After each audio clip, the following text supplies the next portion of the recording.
মানে যদি এমন হতো যে বেনামাজির জানা হয় না, আমার মনে হয় নামাজির সংখ্যা বাড়তো।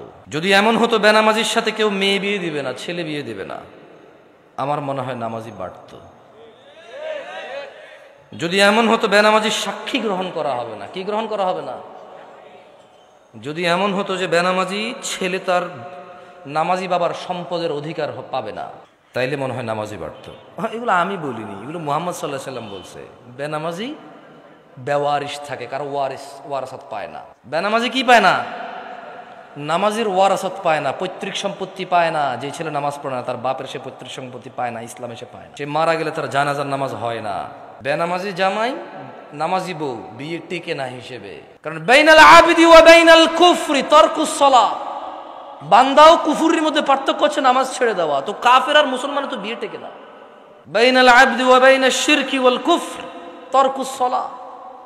বান্দা শিরিক আর কুফরির মধ্যে পার্থক্য হচ্ছে নামাজ ত্যাগ করা। তো বেনামাজি নামাজি যদি বউ জামাই হয় টিকবে না, তো থাকবে না এই সংসার। খুব সিম্পল লজিক।